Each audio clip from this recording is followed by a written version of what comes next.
All right, I'm gonna go ahead and adjust my camera. Doing a flip.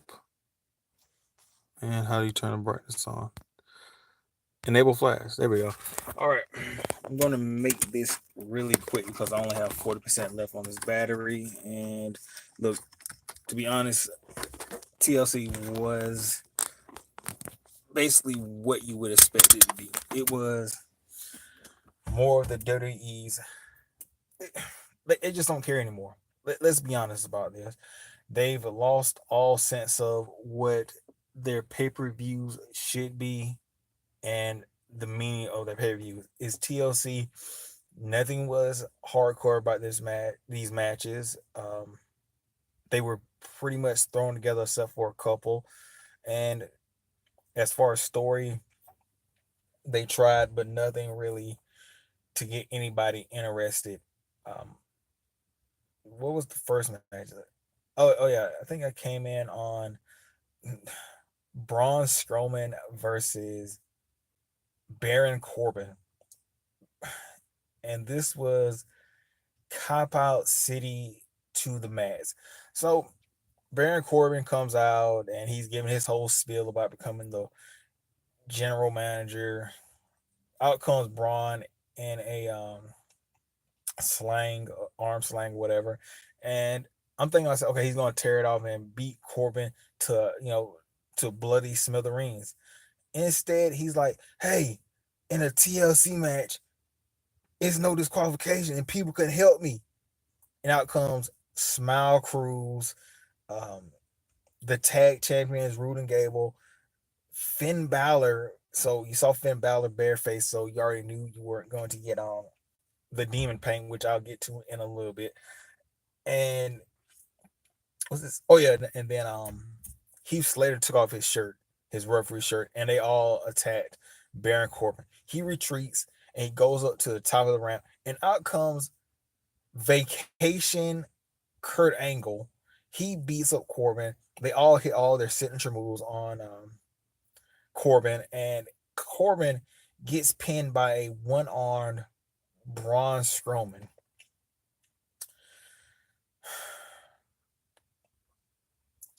I knew they were gonna go cheat with this, man, but I didn't know they were gonna go this cheap. I thought they were gonna be like, hey, maybe Kurt Angle's gonna fight in his stead, or he's gonna just tear the arm thing off, like I said, and beat the hell out of Baron Corbin.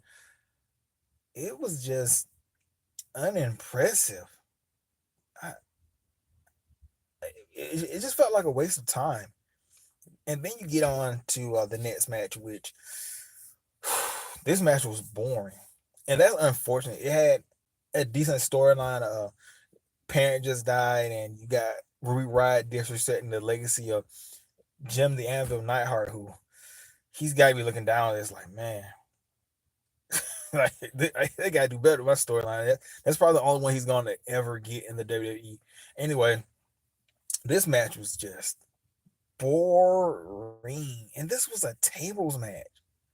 Like Natalia, we can all say that her run in the WWE, her best one was pretty much her as the crazy cat lady. And everything from then on is just like, man, crazy cat lady, that's kind of awesome. And WWE and their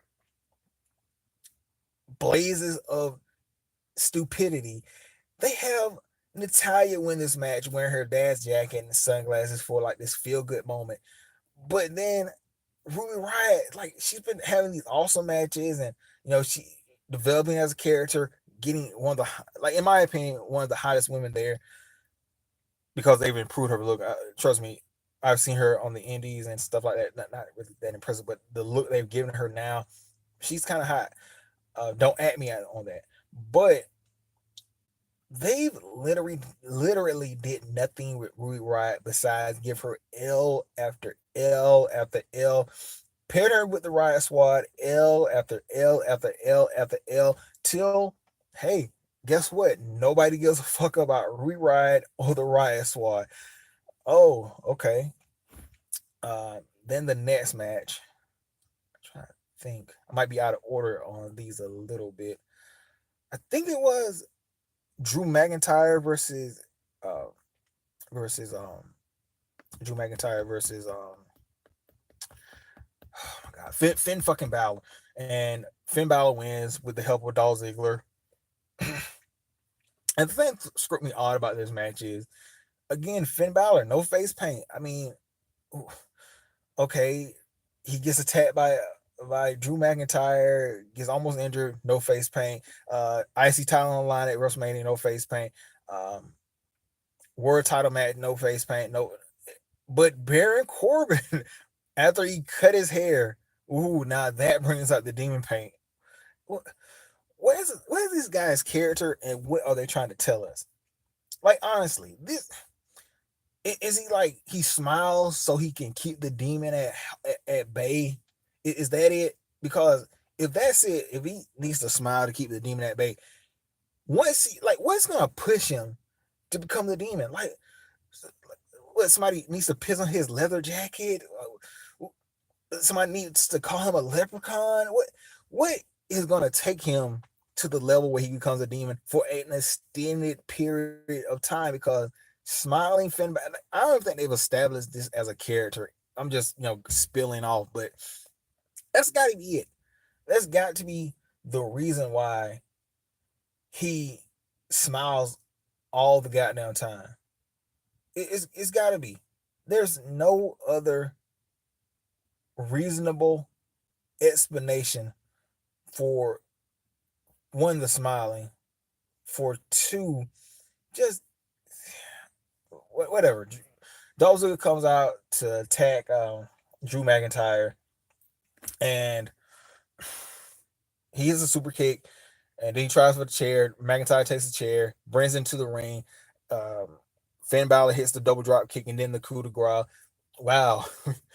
At 50-50 booking with Drew McIntyre. I'm getting tired of talking about this goddamn show. See, what happened after Drew McIntyre? I'm kind of. Oh, yeah. Probably the best match of the night. The Rey Mysterio versus Randy Orton. Hell of a match, man. Rey Mysterio, that's still that dude. And even Randy Orton. Like, I call Randy Orton out for being boring as shit or whatever, but sometimes it might be just material because he had just been killing this heel shit. The whole heel stick, the mannerism, even his wrestling has improved.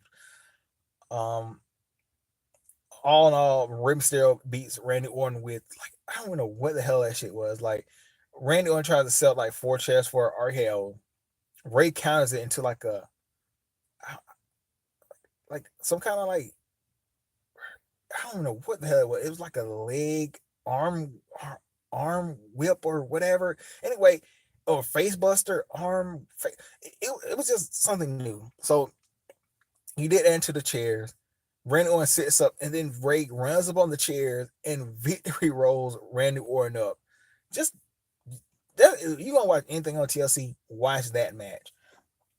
Then next you had, I think it was Nia Jax versus um, Ronda Rousey, and Ronda Rousey. This was a good match too, but not as good as the Ray match. But this was a good match too.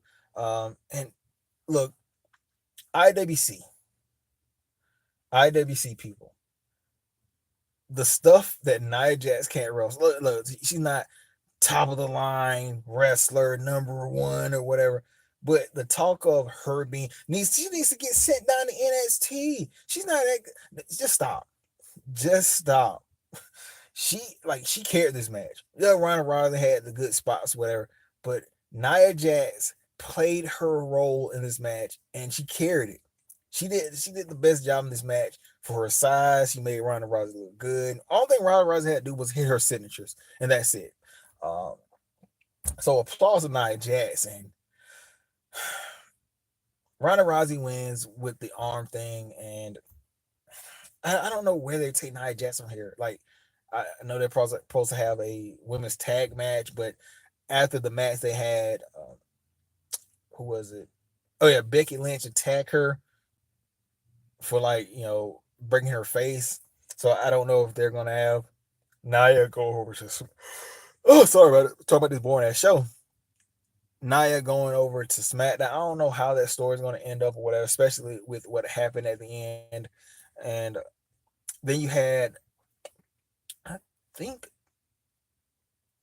oh yeah, the WWE title, which was a good. Probably like, I say this was the second best match of the night. The new Daniel Bryan defeated Daniel defeated new Daniel Bryan defeat Daniel Bryan. What the hell? The new Daniel Bryan defeated AJ Styles, and uh, this was like I said, good match. You had AJ Styles working on Daniel Bryan's legs. Uh, Daniel Bryan pretty much looking for any way to get a cheap win here by any means necessary. And I can't really talk really anything bad about this match. I mean, I'm glad that Daniel Bryan won because for one, I don't want to see another AJ Styles 3 month feud type of thing. Go ahead, get that guy out of here with all the title picture, some vacation time, whatever you want to say. Get him out of here. Get him the hell out of here. No disrespect to AJ Styles, get him the hell out of here. Get him another feud. Get him away from the title scene to refresh it. Get Daniel Bryan a new opponent and somebody fresh up there. Um, then you had uh, Seth Rollins losing the IC title to Dean Ambrose, and I thought this was gonna be a ladder match, but I guess they changed it or whatever because they don't have ladder itis. Which going back to the Daniel Bryan match, I thought that was gonna be like no disqualification because TLC is usually like one of their most brutal shows. So like just seeing regular matches on here is just it's out of place, man. Um, Seth Rollins,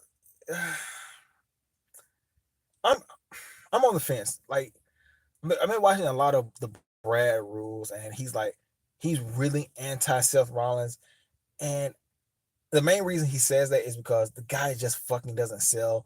Like, and I see that now. Seth Rollins, like this guy got hit with multiple shots to the knee, uh, submissions, and he still hits all the spots like it's no fucking problem.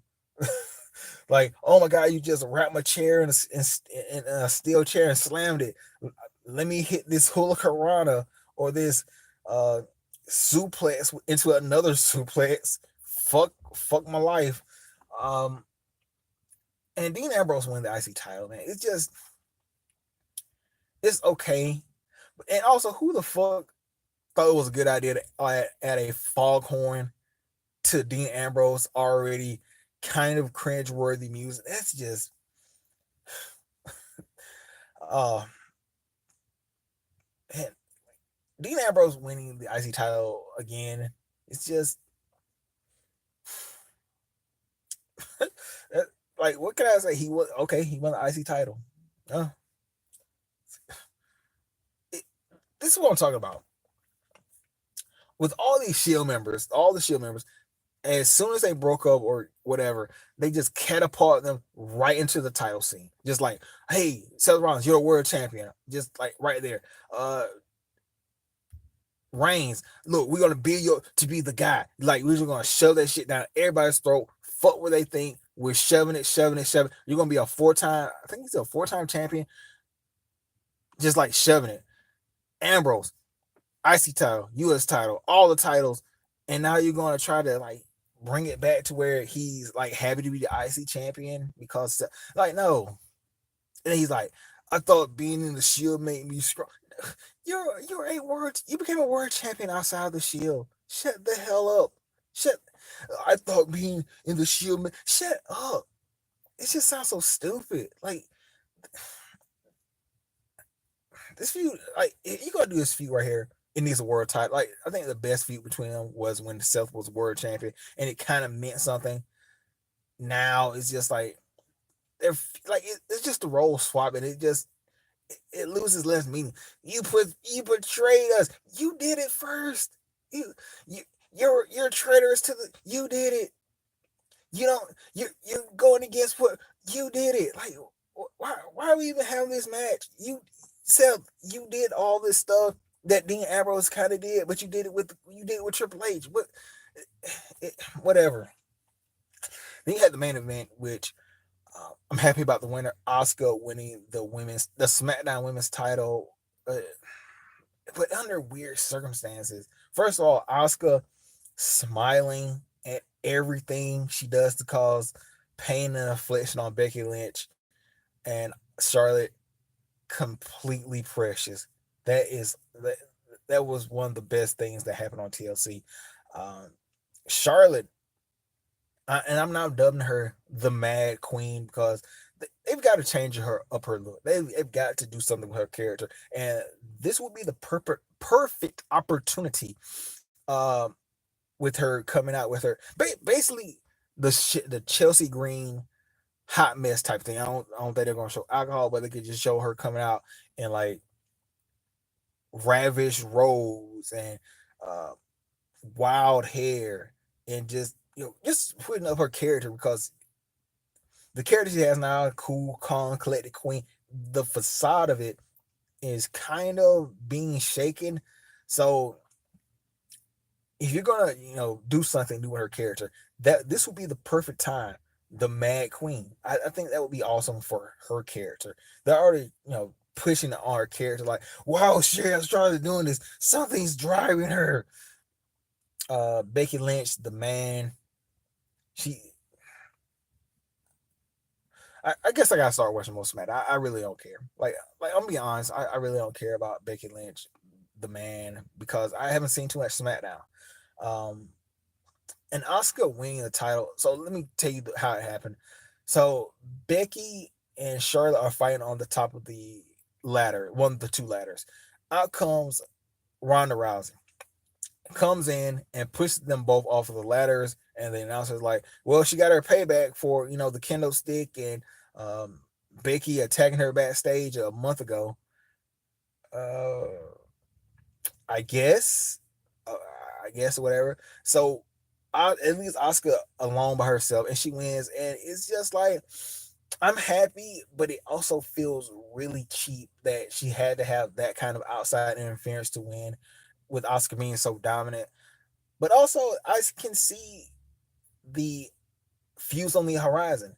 Obviously, Becky Lynch, but here's one that I don't think a lot of people are going to be talking about: Oscar versus Naomi, the friendship. I think that could have a series, if written right, could be very, very good. Like, just imagine it. They're going to have this women's tag team match tournament thing coming up soon. You have Oscar and Naomi enter it, with Oscar still being the women's champion. Um, all of a sudden, they lose. Oscar blames Naomi, and Oscar's like, I don't lose, blah, blah. Basically, the same thing she did with the Miz and Mismatch Challenge.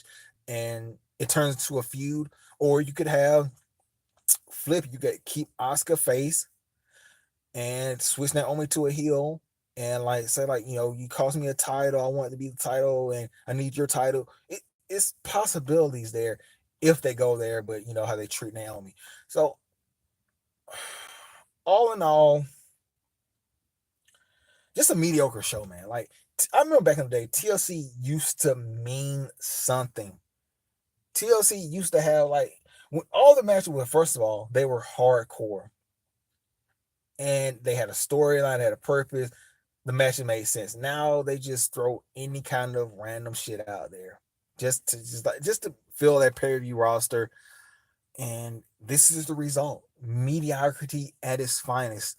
Um, one more last thing I want to say before I get out of here: in the mismatch challenge, I don't know if you guys or the person watching this live, uh, I don't know if you heard this, but the winners of the mismatch challenge, their team not only does the charity stuff or whatever, but the winners get the number 30 spot in the Royal Rumble. That's insane that a tournament that's taking place completely outside of Raw or SmackDown or whatever, and they barely even acknowledge, is getting a coveted spot like that.